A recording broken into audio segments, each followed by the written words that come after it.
दोपहर का समय था।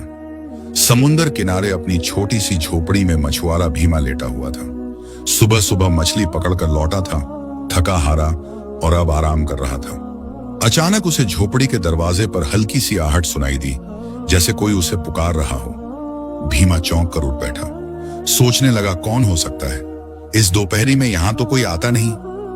धीरे धीरे दरवाजे की ओर बढ़ा, बाहर झांका तो उसकी आंखें फटी रह गईं। दरवाजे के सामने दो अजीब सी परियां खड़ी थीं। ऊपर से देखने पर बिल्कुल इंसानों जैसी, लंबे बाल, गोरे चेहरे, चमकती आंखें, लेकिन कमर के नीचे उनका रूप मछली का था। चांदी सी चमचमाती पूंछ, जिस पर धूप पड़ते ही नीली किरणें फैल रही थीं। भीमा का दिल धक से रह गया। हे भगवान, जलपरियां! वह सहम कर पीछे हट गया। गांव के बुजुर्ग कहा करते थे कि जलपरी अगर इंसान को देख ले तो या तो उसे वरदान देती है या फिर अपने साथ गहरे समुंदर में खींच ले जाती है। भीमा डरते डरते बोला, तुम कौन हो? यहां क्यों आई हो? उनमें से एक जलपरी मुस्कुराई। उसकी आवाज बहुत कोमल थी, जैसे लहरें किनारे से टकराती हैं। डरो मत मछुआरे, हम तुम्हें कोई नुकसान नहीं पहुंचाएंगे। हमें तुमसे बात करनी है। भीमा की समझ में कुछ ना आया। उसने कांपते हाथों से दरवाजा थोड़ा और खोला। बात? कैसी बात? दूसरी जलपरी बोली, बस हमें थोड़ी देर आसरा दे दो, बहुत दूर से आए हैं। भीमा का मन कांप रहा था, मगर दिल के किसी कोने में एक अजीब खिंचाव भी था। उसने धीरे से सिर हिलाया और दोनों को अपनी झोपड़ी में बुला लिया। जलपरियां अंदर आईं तो जैसे पूरा कमरा रोशनी से भर गया। भीमा हकबकाकर उन्हें देखता रहा। तुम लोग सचमुच इंसान हो या सपना? पहली जलपरी ने कहा, हम इंसान भी हैं और नहीं भी। हमारा लोक पानी में है, मगर कभी कभी हमें धरती पर आना पड़ता है। भीमा चुप रहा। उसके भीतर डर भी था, जिज्ञासा भी। कुछ देर तक खामोशी छाई रही। फिर दूसरी जलपरी ने धीमे स्वर में कहा, मछुआरे, तुम्हें अपना अतीत याद है? भीमा का दिल कसकर धड़कने लगा। उसकी आंखों के सामने तुरंत अपनी तीनों बेटियों की तस्वीर घूम गई।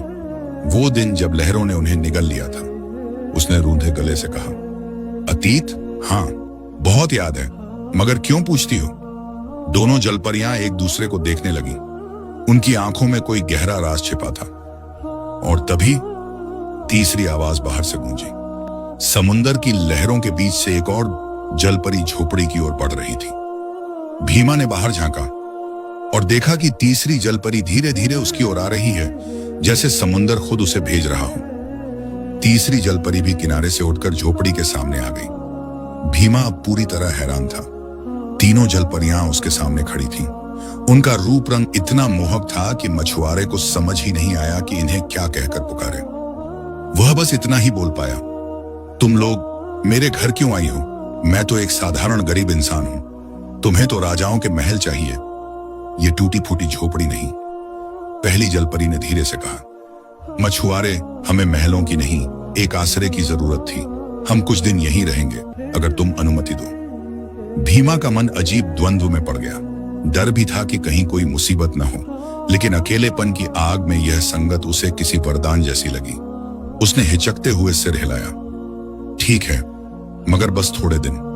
तुम लोग मेरे घर में सुरक्षित हो। उस दिन से झोपड़ी की तस्वीर बदल गई। जहां पहले सन्नाटा होता था, वहां अब हल्की हल्की हंसी गूंजने लगी। सुबह भीमा जब नाव लेकर मछली पकड़ने जाता तो जलपरियां झोपड़ी के बाहर बैठकर समुद्र की लहरों से खेलती, कभी रेत पर सीपियां सजाती, कभी समुद्री घोंघों से संगीत निकालती। शाम को जब भीमा लौटता तो वे उससे उसका दिन पूछती। आज जाल में क्या मिला? समुंदर कैसा था? क्या लहरों ने तुम्हें तंग किया? भीमा हैरान रहता। उसकी जिंदगी में किसी ने इतने अपनापे से सवाल नहीं किए थे। दिन बीतने लगे। तीनों जलपरियां मानो धीरे धीरे उस झोपड़ी का हिस्सा बन गईं। कभी वे उसके लिए समुंदर से नए नए फल जैसी चीजें लाती, नीले रंग की शैवाल, लाल मोती जैसे समुद्री फल, जिन्हें खाने से भीमा की थकान मिट जाती।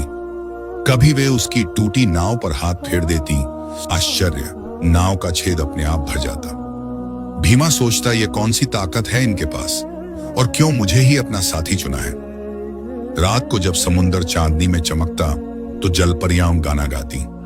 उनकी आवाज लहरों से मिलकर ऐसे लगती जैसे पूरा समुद्र सोने जा रहा हो। भीमा अक्सर उनकी ओर देखता रहता। तीनों के चेहरे पर एक अजीब सी आत्मीयता थी।